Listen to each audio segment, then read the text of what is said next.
हाँ जी स्टूडेंट्स, आपका स्वागत है अपने एनसीईआरटी लेट्स फील इस चैनल पर। और मैं लोकेश पाराशर आपके लिए एक नया पार्ट लेकर आ चुका हूँ बिजनेस स्टडीज़ का। तो हम बिजनेस स्टडीज़ में अभी तक जो कुछ पढ़ चुके थे वो हमने देखा था। अब हम थोड़ा-सा आगे देखते हैं और आज इस चैप्टर नंबर 2 को कंप्लीट कर लेते हैं। वैसे आपको पता ही होगा कि मैंने एक ग्रुप बना रखा है टेलीग्राम पर जिसका नाम है let's feel army. That group is made for you and if you want to join it then you have a link in the given description. तो डिस्क्रिप्शन में जाइए और लिंक उस पे क्लिक करके अपने ग्रुप पे जाइए और जॉइन कीजिए अगर आप चाहते हैं पीडीएफ वगैरह। और अगर आप कहेंगे उस पर तो मैं पीडीएफ भी भेजूँगा। बस अपनी आर्मी अभी छोटी है, बट याद रखिए जो फर्स्ट पे होता है वो लास्ट में दिखता है। अगर अपनी आर्मी बड़ी होगी, बड़ी होकर जो स्टार्टिंग से है वो एंडिंग में पता चलेगा उसका कि एंड में कौन आया अपने साथ। एंडिंग तक कौन-कौन अपने साथ ऐसे कदम पे कदम चला। तो आपके लिए आप साथ में रहना चाहते हैं तो जॉइन कीजिए, नहीं तो आपकी मर्ज़ी। तो अभी तो हमें ना देख लेते हैं हमें क्या करना है और हमें क्या पढ़ना है, क्योंकि कल तक हमने क्या-क्या पढ़ा था? कल हमने इम्पोर्टेंस देखी थी, राइट? इससे बाद इस इम्पोर्टेंस के बाद हमने देखा था फ़ेयोल। मीन्स फ़ेयोल मिस्टर फ़ेयोल ने क्या-क्या टाइप के है ना प्रिंसिपल्स दिए थे। We all know about that, like division of work, right? Esprit de corps and other is that stability of personnels और रिस्पॉन्सिबिलिटी एंड ऑथोरिटी। ऐसे कई सारे प्रिंसिपल्स दिए थे। बस ये प्रिंसिपल्स का थोड़ा-सा मैनेज करके अपन याद करें तो ईज़िली से अपन याद कर सकते हैं। आपको मैंने सभी के मीन्स भी समझाए थे, so that try to learn it and feel it, not try to rip not try to वो क्या बोलते हैं उसे? जैसे कि रट्टा मारना, ठीक है? रट्टा मत मारो उस चीज़ को समझो, फ़ील करो। आप अपने माइंड में है ना सब कुछ अपने आप ही बैठा लोगे, आपको कोई ज़रूरत नहीं पड़ेगी कि कोई और आपको अब इन चीज़ों को समझाए। बट ये कंसिस्टेंसी आपको रखनी पड़ेगी कि अपने लेक्चर में डेली आएँ और देखें लेक्चर में क्या आपके लिए है ना नई चीज़ आई है। तो देखें और सीखें। हमने देख लिया था फ़ेओल के बारे में, ठीक है ना? अब हम देखेंगे टेलर माहर साहब के बारे में। टेलर माहर साहब के बारे में। टेलर कौन? टाइलर। टेलर बोलता हूँ मैं इसे, टेलर। ये है हमारे टेलर साहब। टेलर साहब ने कुछ प्रिंसिपल्स और टेक्निक्स दी थी। फ़ेओल साहब ने दे दिया। अब टेलर साहब ने सोचा यार फ़ेओल साहब की कुछ एक टेक्निक मतलब एक प्रिंसिपल नहीं है बस, और सब तो उन्होंने दे रखा है। और सब तो उन्होंने दे रखा है। तो अपने प्रिंसिपल्स को दिखाने के लिए उन्होंने जितने 4 जो प्रिंसिपल्स दिए हैं ना, उन चारों में से एक प्रिंसिपल बिल्कुल नया था। लेकिन और 3 प्रिंसिपल मैच कर रहे थे और सभी प्रिंसिपल्स जो कि फ़ेओल ने दिए थे पहले उनसे। अभी हम देखेंगे ऐसे लाइन वाइज़ हम एक-एक करके देखेंगे, सब चीज़ को देखेंगे, मज़े से देखेंगे। अभी आप देखते चलो, सॉरी। हाँ, तो ये है टेलर्स के प्रिंसिपल्स एंड टेक्निक्स। तो देखो इधर की साइड मैंने प्रिंसिपल्स लिखे, इधर की साइड टेक्निक्स लिखे। आपको ये तरीका मेरा पसंद आया ना अगर, तो इस तरीके को आप अपने एग्ज़ाम पैटर्न में भी यूज़ कर सकते हो, because that exam pattern is help to you for taking और getting the more marks and impressing your examiner. आपके एग्ज़ामिनर जो चेकिंग करेगा उसको इम्प्रेस कर सकता है, ऐसा एक मेथड, ऐसा एक प्रोसेस। क्योंकि ये है ना अलग सी चीज़ दिखती है ना, जब भी पेंटिंग हम देखते हैं, तो आप हिस्ट्री में देखोगे, हिस्ट्री में कई पेंटिंग्स के थ्रू है ना आपको जताया जाता है। इसमें भी मैं है ना इसी तरह से कहता हूँ कि जब भी आप अपना पेपर लिखो, तो पेंटिंग्स के थ्रू लिखो, डायग्रामेटिक मेथड को यूज़ करो, आपका पेपर A1 जाएगा। अगर आप नॉर्मल स्टूडेंट हो जिसके 60 के आस-पास आते हैं, 60 55 और 60 के बीच में, I guaranteed said that say that you will get at least more than 65% of marks, more than. ये गारंटी मैं दे रहा हूँ, आपको लिख के रख लो, कुछ भी मतलब गारंटी है, बस और कुछ नहीं कह सकते इसमें। अब हम प्रिंसिपल्स पे आ जाते हैं, टेलर के प्रिंसिपल्स पे। टेलर मार साहब ने कहा, टेलर जी हमने कहा मतलब पहले तो, टेलर जी आपके कोई बात? ऐसे न्यूज़ रिपोर्टर, टेलर जी आपकी कोई बात? आपके कोई प्रिंसिपल्स? टेलर जी ने कहा मन ही मन में, प्रिंसिपल्स तो हैं, कैसे कहूँ कि एक ही प्रिंसिपल है? फिर उसने कहा कि हम आपको कल बताएँगे। कल बताने के चक्कर में उसने रात भर सोचे, टेलर ने रात भर सोचे कि कैसे-कैसे प्रिंसिपल्स हो सकते हैं। तो टाइलर, टाइलर ही कहूँगा मैं, आप नहीं टेलर, टेलर याद रख लोगे। तो टाइलर ने सोचे कि है ना क्या-क्या प्रिंसिपल्स जोड़ सकता हूँ। तो उसने है ना फेयोल के प्रिंसिपल्स को ही थोड़ा बहुत मॉडर्नाइज़ेशन करके अपने प्रिंसिपल्स के नाम पे डाल दिया। ठीक है ना? सब हम देखेंगे। देखो, सबसे पहले टाइलर ने कहा, science not rule of thumb. We all know about that.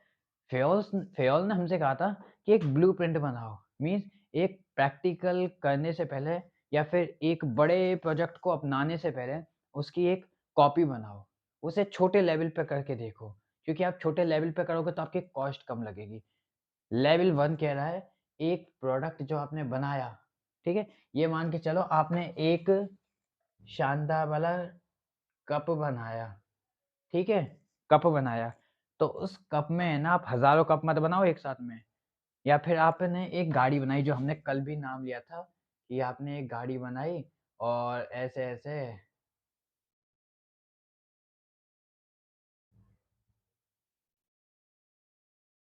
ऐसे आपने एक गाड़ी बना दी। अब ये गाड़ी बनाना, बड़ी गाड़ी बनाओगे तो 50 लाख कुछ लग जाएँगे। मान के चलो बहुत बढ़िया वाली गाड़ी है इसलिए 50 लाख बोल रहा हूँ। लेकिन आप अगर बना रहे हो तो छोटे से शुरू करो ना, तो छोटी गाड़ी बनाओ। हमसे ये एक बात कह रहा है फेयोल, फेयोल्स के प्रिंसिपल, फेयोल काका के सॉरी, फेयोल माँ साहब के प्रिंसिपल्स ने हमसे कहा कि है ना आप ऐसी गाड़ी बनाओ जो छोटी हो और उसका यूज़ करके देखो उसे। ठीक है ना? तब जाके है ना आप, अगर वो आपकी सक्सेस हो, जो आपने छोटा ब्लूप्रिंट बनाया वो आपका सक्सेस हो, तो आप बड़े पे जाओ। क्योंकि अभी आप एकदम से बड़े पे गए और वो फेल हो गया, then what you will do? You will you will wear the risk after your miscalculations. ठीक है ना? तो समझो इस बात को और अभी छोटे लेवल पे करो जो कर रहे हो। जैसे कि आप सबने सुना होगा, जब भी आप मेहनत करने लगते हो, तो आप कहते हो कि शांति से करो, बिना किसी को दिखाए। क्योंकि अंततः आपका जब है ना मेहनत कंप्लीट हो जाएगी या फिर आपकी मेहनत है ना सक्सेस पे आएगी, तो वो सब ही अपने आप देख लेंगे।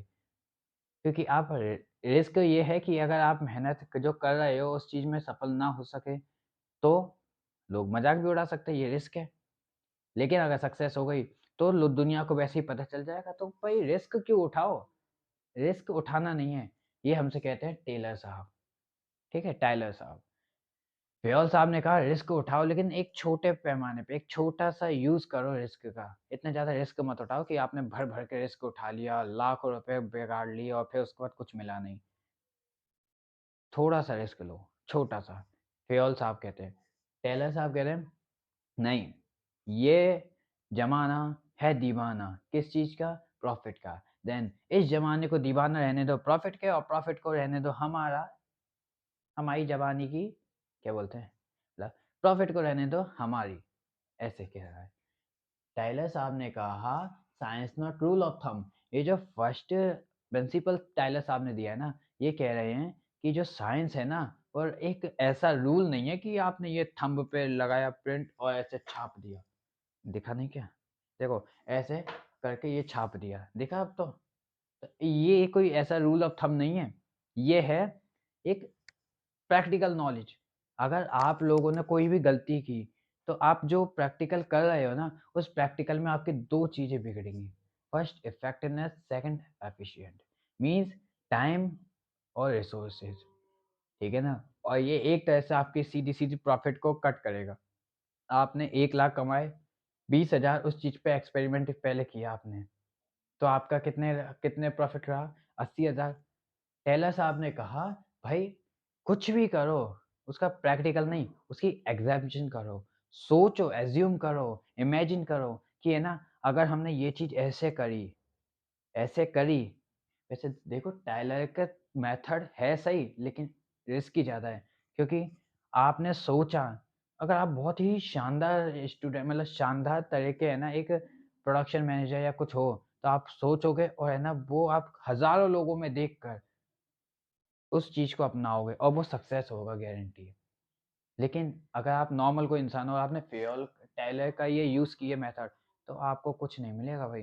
क्योंकि आप 2-3 को देखोगे और अपना करोगे और फिर वो फेल हो जाओगे, क्योंकि कंपटीशन जब उन 2-3 में है ही पहले से, तो आपकी तरफ लोग क्यों शिफ्ट होंगे? क्या आपने स्पेशल दे दिया? कुछ नहीं ना। तो समझे, इस चीज़ को, हर चीज़ को पकड़ना पड़ता है। फेयोल कहते हैं समझो, छोटा प्रैक्टिकल करो, उसको यूज़ करो। टायलर कहते हैं समझो और समझ के सीधा प्रैक्टिकल कर दो। सीधा प्रैक्टिकल, बस। ये दोनों में अंतर है। टायलर का समझ गए ना, ये पहला प्रिंसिपल। टायलर कहते हैं साइंस कोई थंब ऑफ रूल नहीं है। आपने है ना कुछ भी एक्सपेरिमेंट कर दिया, मतलब एक छोटा एक्सपेरिमेंट भी किया, तो आपका टाइम बिगड़ेगा। सेकंड चीज़, आपकी जो एफिशिएंसी है, आपके रिसोर्सेज है वो बिगड़ेंगे, कॉस्ट बिगड़ेगी। लाइक मेरे पास ये 2 मैग्नेट है। I have a 2 magnet and if we get it closer, then it try to force, it try to hug both of, it try to hug, ये दोनों है ना कोशिश करेंगे गले मिलने की एक दूसरे से। जो देखो मिल गया ना, अब चाहे कुछ भी हो जाए, अब देखो मिल गया, कॉस्ट हमारे चिपक गई भाई। हमने छोटी सी ट्राई करी, हमारे को क्या दिक्कत हुई, हमने वियर किया, कॉस्ट भी हमारी प्रॉफिट में से कटी वो कॉस्ट, और साथ में हमने है ना टाइम भी एक उसमें कंज्यूम किया, तो वो दोनों चीज़ हमें लग गई। अब हम कितनी भी कोशिश कर लें, ये हटेगी थोड़ी, ये रूल ऑफ थंब थोड़ी है। जैसे कि हमने कहा हट, बट कैसे हटी? अरे हटेगा ही नहीं ऐसे, ये ऐसे हटेगी नहीं, मजाक कर रहा हूँ। मतलब ऐसे वो चिपक जाएगी ना तो वो हटेगी थोड़ी, कितना भी हट हट कर ले, नहीं हटेगी वो। सीधी बात है ये, क्योंकि रियलिटी ये है कि साइंस को कभी भी बदला नहीं जा सकता, एक रिजिड चीज़ है, और ये रिजिड चीज़ एक एक्सपेरिमेंट के द्वारा निकाली गई है, तो आप इसे नहीं बदल सकते। सेकंड प्रिंसिपल कहता है हार्मोनी नॉट डिस्कॉर्ड। ये हार्मोनी नॉट डिस्कॉर्ड है ना, ये हमसे कहता है कि भाई आप लोग काम कर रहे हो, बहुत अच्छी बात है। ये फेयोल के प्रिंसिपल में से एक है। देखो, आप लोग काम कर रहे हो, अच्छी बात है, लेकिन साथ में काम करो, ठीक है ना? अलग-अलग काम मत करो कि भाई आप अलग गए, आप उधर की साइड अलग गए, आप इधर अलग गए, है ना? अलग-अलग डायरेक्शन में काम करोगे, सीधी बात कि आप इधर, आप इधर, आप इधर, आप इधर, कोई मतलब नहीं है। एक्टिविटी कहाँ है? एक्टिविटी यहाँ पर है, और आप वर्क ऐसे कर रहे हो, तो आप एक्टिविटी तक कैसे पहुँचोगे? ये हमारी एक्टिविटी रही ना। Then try to go forward, not try to separate मतलब not try to separate all of the sides, all of the directions. If you do that, then you will destroy your identity. आप अपने काम से भटक जाओगे, और आपके काम से भटकने के बाद आपका क्या होगा हाल, आप जान सकते हो। जो आप करने निकलोगे उस काम को आप कभी कर ही नहीं पाओगे। That's the reality. और ये हमको है ना कहता है कि फेयोल ने हमसे कहा था स्टेबिलिटी ऑफ पर्सनल, याद है? Stability of personal. और एक और कहा था spirit D corps. Spirit D corps याद करो, लो लिख के देखो, दिखा दो। स्पिरिट डी कॉर्प्स, ये याद आया कि साथ में रहो, मिल के रहो, ताकत बनेगी। ये बात हमसे कहता है ये फेयोल का प्रिंसिपल। लेकिन यहाँ पर इसी चीज को टायलर के प्रिंसिपल ने कहा है कि ये हार्मोनी नॉट डिस्कॉर्ड है, मतलब साथ में रहो, अलग अलग मत रहो। फिर इसी प्रिंसिपल स्पिरिट डी कॉर्प्स की जैसे इसने कॉपरेशन नॉट इंडिविजुअलिज्म की एक फेज से प्रिंसिपल दे दिया। वही चीज है ये होने को, सेम कॉपरेशन नॉट इंडिविजुअलिज्म। मतलब ऐसे ऐसे मत करो कि है ना कॉपरेशन नहीं रखो। आप लोग ये सोचो कि मेरा प्रॉफिट, मेरी कंपनी, मेरा मतलब मेरी अर्निंग्स, सब कुछ आपकी नहीं। ऐसा सोचना पड़ेगा आपको, हमारा प्रॉफिट, हमारी अर्निंग्स, हमारी मेहनत, हमारी कंपनी। ऐसे सोचोगे ना, ये आई से वी की तरफ ट्रांसफर होना पड़ेगा। ये कहते हैं Taylor's of cooperative not individualism में, कि आपको होना पड़ेगा, मतलब आई से वी की तरफ convert, because we all are work together for achieving an activity, for achieving profit, for surviving growth and profit the organization, right? But अगर आप है ना ये नहीं करोगे, तो एक कहानी सुनाता हूँ। एक मिनट। एक कहानी है कोको कोला और पेप्सी के मार्केट की।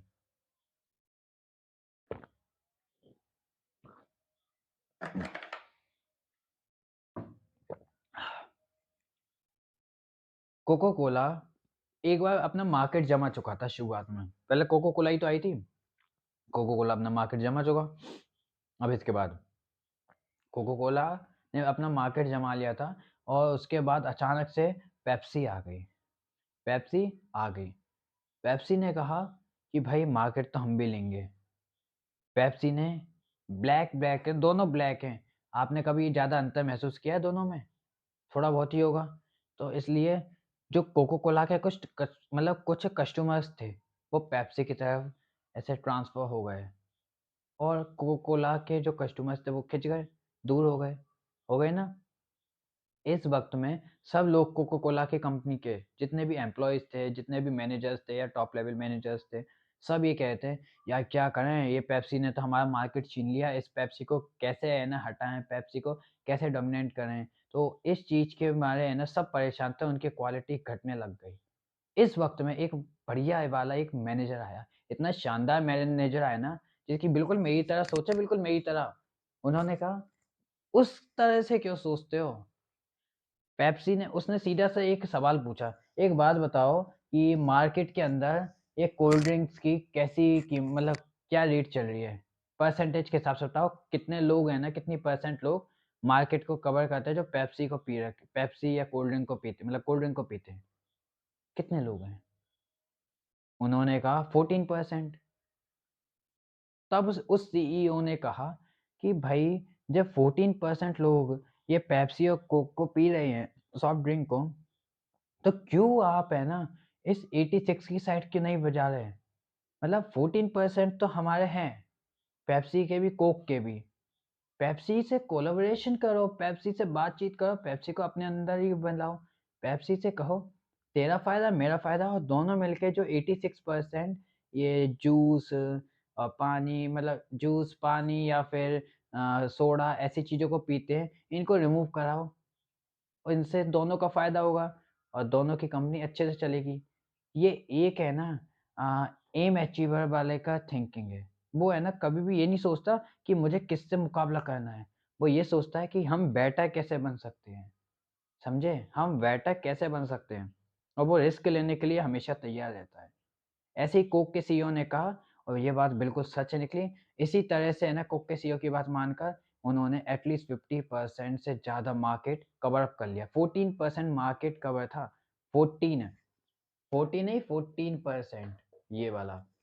ये 14 से कन्वर्ट हो गया 50% प्लस में। 50% प्लस पे पहुँच गया ये मार्केट फिर। और आप भी देखते हो, आप भी जानते हो कितने लोग पीते हैं इन सॉफ्ट ड्रिंक को, है ना? मैं नहीं कहता इस बात को आप सब जानते हो, ठीक है? ये चीज़ हो गई अपनी कॉर्पोरेशन नॉट इंडिविजुअलिज़्म, ये भी समझ गए? अब इसके बाद 4th प्रिंसिपल, ये 4th प्रिंसिपल देखो development of worker to their greatest efficiency and prosperity. जो डेवलपमेंट है ना वर्कर का, भाई सामने से वर्कर अपनी पूरी ज़िंदगी आपके सामने देने को तैयार है, आपके लिए देने को तैयार है। वो ये सोचेगा कि आपको कैसे भी एडवांटेज आपको भी हो। आपकी कंपनी प्रॉफ़िट क एंड गेन करे, ग्रोथ करे क्योंकि उसकी कहीं न कहीं पीछे सोच ये होगी, कंपनी आगे बढ़ेगी मतलब मेरा भी है ना इंक्रीमेंट मिलेगा मुझे भी इंस्टॉल ऐसे कुछ है ना बड़े-बड़े गिफ्ट्स मिला करेंगे, कमीशन मिला करेगा और आगे चल के है ना मेरी भी पोस्ट बढ़ेगी, मुझे टूर्स पे भेजा जाएगा। ऐसी बातें सोचेगा वो वर्कर। जब वो अपनी हर चीज़ को आपको देने को तैयार है और सिर्फ़ कुछ चीज़ें माँग रहा है आपसे, तो क्यों ना आप वर्कर के डेवलपमेंट पे काम करो, development of workers to their greatest efficiency and prosperity. मतलब वो अपनी मेहनत को जो आपको दे रहे हैं, उस मेहनत को उसके लिए वापस भी किया जाए। वो अपनी मेहनत से काम कर रहे हैं, ठीक है। उसको थोड़े हाई वेजेस दे दो। वो एफिशिएंटली काम कर रहे हैं। पूरी पूरी मतलब है ना काउंसिल के सामने या फिर पूरे डिपार्टमेंट के सामने उसे शो कराओ कि है ना उसका नाम लेके आगे बुलाओ, उसे शो कराओ कि आप है ना उसके काम से बहुत खुश हो। And after that he think और शी थिंक दैट या I do like a I do that like a thing which ever done in that company. ठीक है ना? वो ये सोचेगा और ऐसा सोचेगा कि भाई बहुत अच्छी बात है, मैंने कुछ ऐसा कर दिखाया जो अभी तक इस कंपनी में किसी और ने ना किया। ऐसा जब वो सोचेगा ना, तो उसे अंदर से फीलिंग आएगी और वो अंदर से ऐसा उत्साह में भर के ऐसे करेगा कि बस अब तो है ना इस कंपनी के लिए मैं सब कुछ करूँगा, जो कंपनी वाले कहेंगे उस तरह से करूँगा और बहुत अच्छे से है ना कंपनी को प्रॉफ़िट में पहुँचाऊँगा। वो ऐसी सोच लाएँगे। जब आप उसकी एफिशिएंसी और प्रॉस्पेरिटी के लिए उसे रिवॉर्ड दोगे, उसे है ना अच्छा फ़ील कराओगे, ठीक है ना? समझे ना? हाँ, ये अपनी हो गई 4th principle. Now we completed the principle. First principles को याद कर लेते हैं। देखो फर्स्ट प्रिंसिपल क्या था? फर्स्ट प्रिंसिपल था science not rule of thumb. Science कोई रूल ऑफ थंब नहीं है, ठीक है? सेकंड क्या थी? Second second Spirit D Corp से रिलेटेड थी सेकंड, जिसका नाम था इधर की side harmony not discovered. Harmony मतलब एक साथ एकजुटता। हार्मोनी नॉट डिस्कॉर्ड, कभी मत तोड़ो, ये कह रहा है। थर्ड थी कॉपरेशन नॉट इंडिविजुअलिज्म। कॉपरेट रहो, साथ रहो, अकेले अकेले मत रहो, ठीक है? And fourth development of workers to their greatest efficiency and prosperity. समझे? मतलब डेवलप करो वर्कर्स को, उसकी एफिशिएंसी और प्रॉस्पेरिटी को देखकर उसे एक्स्ट्रा चार्ज दो, उसे फील कराओ कि वो है ना इस फैमिली का हिस्सा है, ना कि कंपनी का हिस्सा। ठीक है? ये अपने चारों प्रिंसिपल्स खत्म हो गए। अब हम देखते हैं टेक्निक्स पर। टेक्निक्स क्या कहती हैं हमसे? ये टेक्निक्स क्या है? ये 8 मतलब 7 टेक्निक्स हैं। अब टाइलर साहब ने कहा यार, उसने है ना फ़ेओल ने प्रिंसिपल्स तो दे दिए, मैं कुछ अलग सा ऐसे देना पड़ेगा मुझे, क्योंकि एकमात्र साइंस रूल ऑफ थंब है। Science not rule of thumb, ये मेरी प्रिंसिपल है और तो तीनों मैंने इससे ही लिए हैं। लोग कोई पागल थोड़ी हैं। अपन कोई पागल थोड़ी है, अपन को समझ में आता है कि कितने मैच हैं ये प्रिंसिपल्स किससे, फ़ेओल से, है ना? इसलिए उसने सोचा कि यार कुछ और भी देना पड़ेगा मुझे। तो कुछ और देने के लिए उन्होंने टेक्निक्स उठा लिए। अब वो टेक्निक्स हमसे क्या कहती हैं? These techniques can say that we want to the functional foreman. हमें ऐसे फोरमैन्स की ज़रूरत है जो कि है ना फंक्शनल हों, जो कि अच्छे से काम करना जानें और उनकी 8 क्वालिटीज़ बताएँ। कितनी? सॉरी, हाँ, 8 क्वालिटीज़ बताएँ। अभी 8 क्वालिटीज़ कौन-कौन सी हैं? या तो आप है ना 8 क्वालिटीज़ वाले किसी एक फंक्शनल को लाओ, फंक्शनल फोरमैन को लाओ, जो कि इम्पॉसिबल है, क्योंकि ये आप भी जानते हो, एक इंसान एक क्वालिटी में है ना अचीव कर लेता है, बहुत अच्छा बन जाता है। लेकिन वही इंसान 8 को अपने साथ लेके चलेगा, वो 8 को नहीं जीत सकता, है ना? तो वही बात हम ये देखो, ये फंक्शनल फोरमैन 8 कौन-कौन से हैं? इनको फंक्शनल फोरमैन को 2 वेज़ में बाँटा है। पहला planning incharge, second production incharge. सबसे पहले टॉप लेवल, प्लान तो टॉप लेवल ही करेगा ना, है ना? फिर प्रोडक्शन इंचार्ज, फिर उस प्लानिंग को मतलब एक एक्शन में लेकर उसका कंप्लीट एक इनविजिबल या फिर विजिबल थिंग कौन बनाएगा? ये थर्ड लेवल, बॉटम लेवल और मिड लेवल मिक्स करके, है ना? तो यही हमसे कहता है पहले करेंगे प्लानिंग फिर करेंगे प्रोडक्शन। याद करेंगे, देखो कैसे याद करें?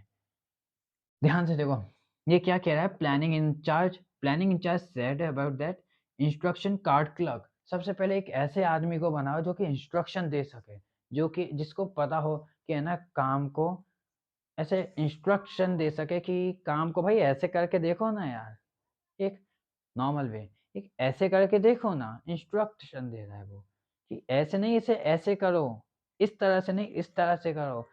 इस मतलब कैमरे को वहाँ पे आके बंद नहीं, कैमरे को है ना एक ब्लूटूथ डिवाइस से बंद करो या चालू करो। ऐसे इंस्ट्रक्शन कौन दे रहा है? Instruction clerk, instruction card clerk. Second route clerk. Root clerk क्या है? That clerk give the path for visit और फॉर रीच द एक्टिविटी। मतलब एक्टिविटी पे पहुंचने के लिए एक रास्ता दिखाएगा। कौन दिखाएगा? Root clerk. समझो, सबसे पहले इंस्ट्रक्शन देगा कोई, फिर रूट दिखाएगा कोई, देन देन ये थर्ड, फिर टाइम एंड कॉस्ट क्लर्क। मतलब फिर शो करेगा कि है ना उस चीज में ये तीसरी वाली है ना एबिलिटी है, तीसरी वाली स्किल कि उस चीज़ पर जो रास्ता दिखा दिया उस चीज़ पर कितना टाइम कंज़्यूम होगा और कितनी कॉस्ट होगी। इफ़ेक्टिव, एफ़िशिएंट, कितना टाइम यूज़ करेंगे, कितनी कॉस्ट लगेगी, वो सब चीज़ का तरीका निकालेगा, उस सब चीज़ को पकड़ेगा, उस सब चीज़ को जानेगा। कौन जानेगा? Time and cost clerk. 4th disciplinary clerk. ये डिसिप्लिनरी क्लर्क कौन है? सॉरी डिसिप्लिनरी क्लर्क कि है ना जो इन सब पे है ना डिसिप्लिन कायम रखेगा। जैसे कि पूरी भीड़ बैठी है और काम कर रही है, जैसे कि एक क्राउड है, एक बड़ा-सा क्राउड है, कुछ 50-100 लोगों का, वो सब काम कर रहे हैं मिलके और काम करते-करते उन्होंने है ना हल्ला-गुल्ला चालू कर दिया। तो उस चीज़ को डिसिप्लिन में लाने के लिए डिसिप्लिनरी क्लर्क। अब याद करने का तरीका देखो, सबसे पहले कोई इंस्ट्रक्शन देगा तो इंस्ट्रक्ट क्लर्क, फिर उस इंस्ट्रक्शन को है ना करने के लिए कोई रूट दिखाएगा, रास्ता दिखाएगा तो रूट क्लर्क। फिर तीसरा, उस रूट तक पहुँचने के लिए हमें कितने अमाउंट चाहिए, कितना हमें टाइम चाहिए, उसके पता करेगा तो वो हो गया टाइम एंड कॉस्ट क्लर्क।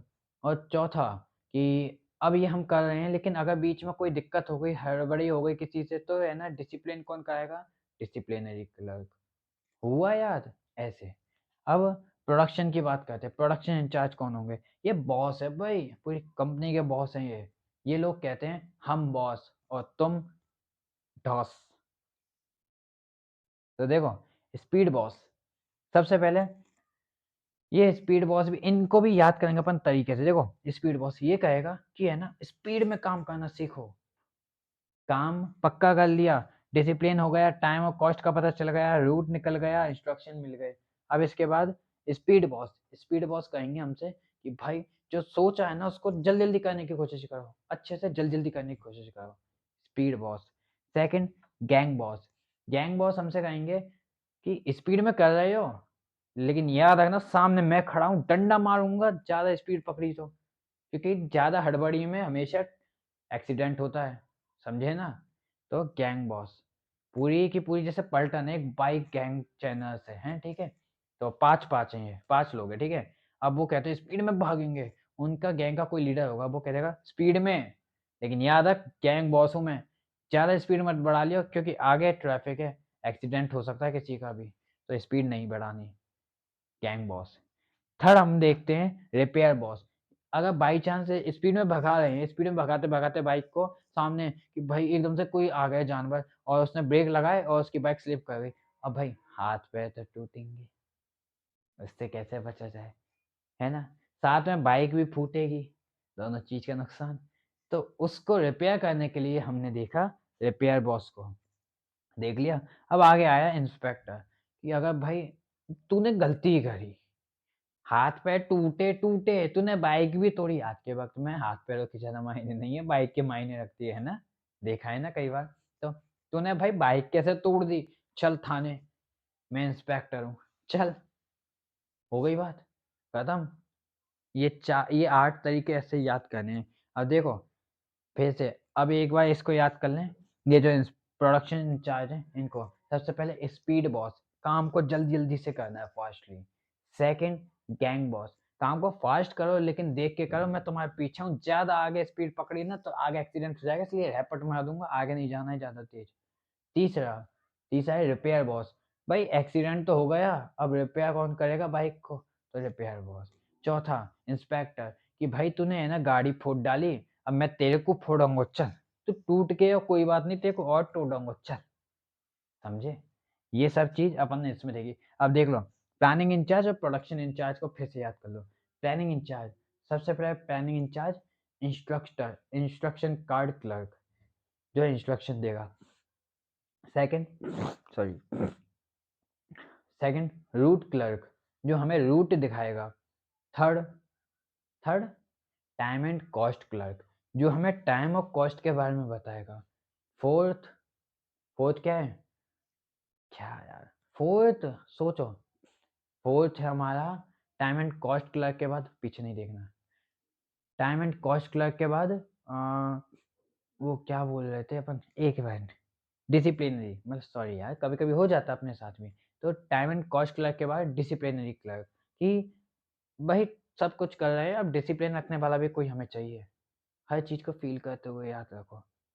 ठीक है, ऐसे। सबसे पहले इंस्ट्रक्शन क्लर्क, फिर फिर है रूट क्लर्क, फिर टाइम एंड कॉस्ट क्लर्क, फिर लास्ट में डिसिप्लिनरी क्लर्क। आखिर में हम जाएँगे प्रोडक्शन इंचार्ज पे, तो प्रोडक्शन इंचार्ज हमसे कहेगा स्पीड बॉस, जो स्पीड पे ध्यान देगा। फिर सेकंड कहेगा गैंग बॉस, जो है ना देखेगा कि है ना ज़्यादा एक्सीडेंट वगैरह कुछ ऐसी चीज़ें ना हो जाएँ। फिर गैंग बॉस के बाद हम देखते हैं कि रिपेयर बॉस, अगर टूट-फूट गया कुछ तो उसको रिपेयर करने के लिए। और चौथा हम देखते हैं उसके बाद इंस्पेक्टर, कि अगर टूट गया, अब तूने तोड़ा, अब तू चल, तेरे को मैं तोड़ूँगा, सीधी बात, नो बकवास, क्लियर डाउट, फुल फॉर्म, समझे? ये 8 हम सीख गए, कंप्लीट। फंक्शनल फॉर्मेट्स को समझ गए ना? फंक्शनल फॉर्मेट के बाद स्टैंडर्डाइजेशन एंड सिम्प्लिफिकेशन। मतलब स्टैंडर्डाइजेशन, ये हमसे कहता है देखो स्टैंडर्ड, कहते हैं ना अपना लिविंग स्टैंडर्ड बढ़ाओ, मतलब अपनी क्वालिटी बढ़ाओ। तो ये कहता है स्टैंडर्डाइजेशन कि है ना जो चीज़ आप बना रहे हो उसकी क्वालिटी बढ़ाओ, ठीक है? अच्छे से दिखाओ उसे, ऐसा दिखाओ कि लोग है ना आपके ही प्रोडक्ट को चूज़ करें। They will choose your product, not go anywhere, any other side. Second simplification, इसी का स्टैंडर्डाइजेशन तो कर दी, अच्छा दिखा दिया, अब सिंप्लीफिकेशन भी होनी चाहिए। मतलब जो आपने चीज़ बनाई है ना, उसको सिंपल बनाओ। ऐसा नहीं कि आपने है ना एक गाड़ी बनाई, गाड़ी के आस-पास में पंख लगा दिए उड़ते देख के कि है ना ये बैटमैन की गाड़ी है ना? ऐसा मत दिखाओ, क्योंकि ऐसा कुछ दिखाओगे ना तो कोई एक पागल होगा जो खरीद लेगा, लेकिन और गाड़ियों को कहाँ बेचोगे? सीधा कॉस्ट टपाक, कॉस्ट। हाँ जी, तो ये कहता है कि अपना लिविंग स्टैंडर्ड बढ़ाओ और है ना उस चीज़ को सिंपल रखो, ना कि कुछ एक्स्ट्रा उसमें पंख लगा के उसे आसमान में उड़ाओ, ऐसा मत करो, ठीक है ना? अब इसके बाद method study, method study, method method study said that give the method to do a work, ठीक है? एंड डज़न्ट मतलब ऐसे ना करो कि कुछ भी दिमाग में आ रहा है वो सब चीज़, जैसे कि खाना बना रहे हो, केक बना रहे हो केक, ठीक है? केक बना रहे हो, केक बनाते-बनाते आपके दिमाग में आया कि केक में मैं पेस्ट्री डाल दूँ, केक में मैं स्ट्रॉबेरी डाल दूँ, केक में मैं चॉकलेट डाल दूँ, केक में मैं ठंडी आइसक्रीम डाल दूँ।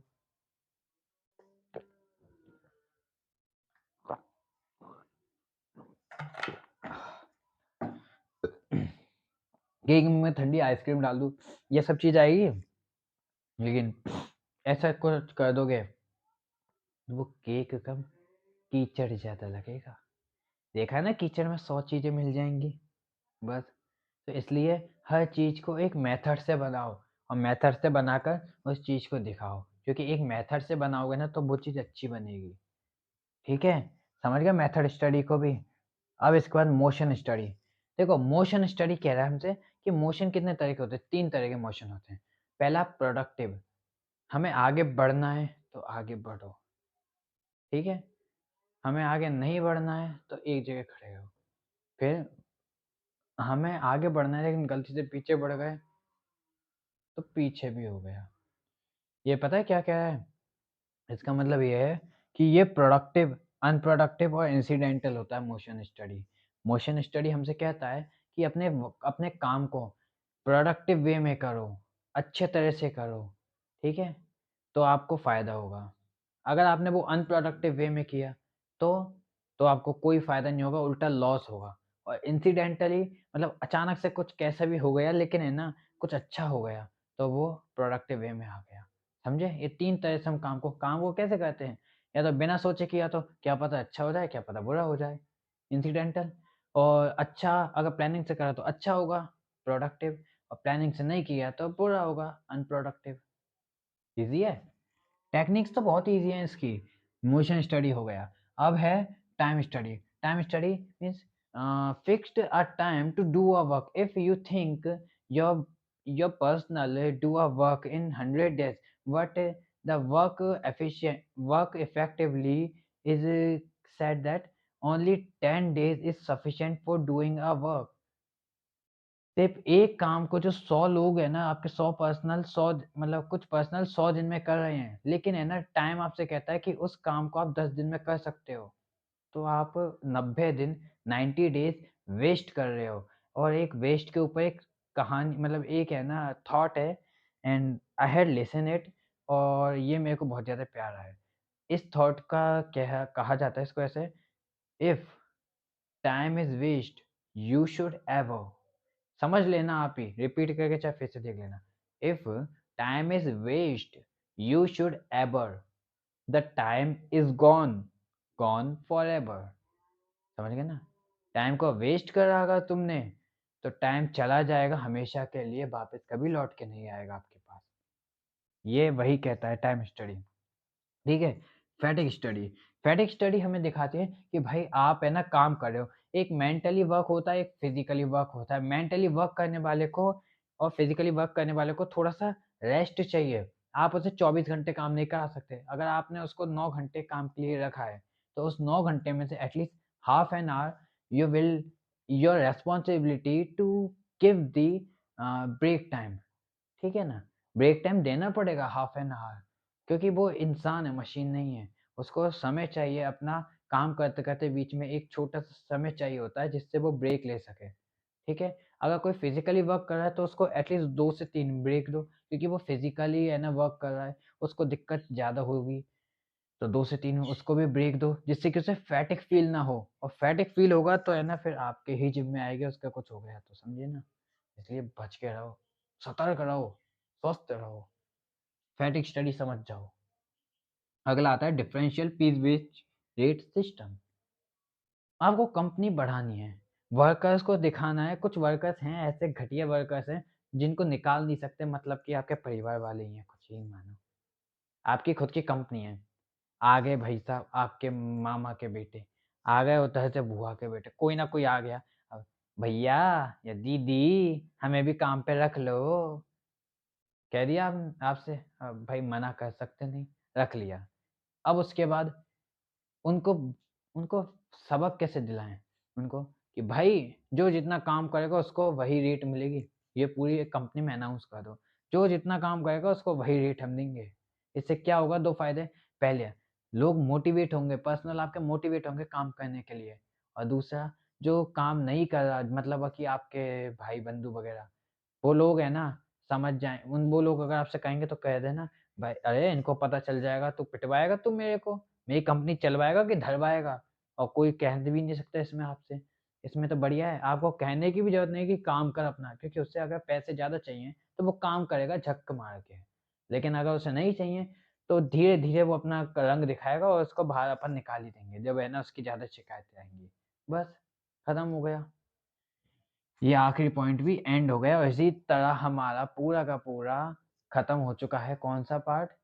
लास्ट पार्ट, जो कि है कौन-सा है ये? टाइलर के principle and technique, principle of management chapter 2 अपनी खत्म हो गई। तो बताइएगा आपको कैसी लगी, और धन्यवाद आपने ये पूरा वीडियो देखा और देखकर पसंद किया। कमेंट करने के लिए कमेंट भी कीजिएगा। Like, share, subscribe and comment करना मत भूलिएगा, क्योंकि आपके एक-एक लाइक और कमेंट से है ना काफ़ी मोटिवेशन फ़ील होता है, और आगे बढ़ने की है ना जो इच्छा है वो दुगनी हो जाती है आपके साथ मिलकर। ठीक है ना? तो मिलते हैं अगले लेक्चर में। चलो tata bye bye, see you.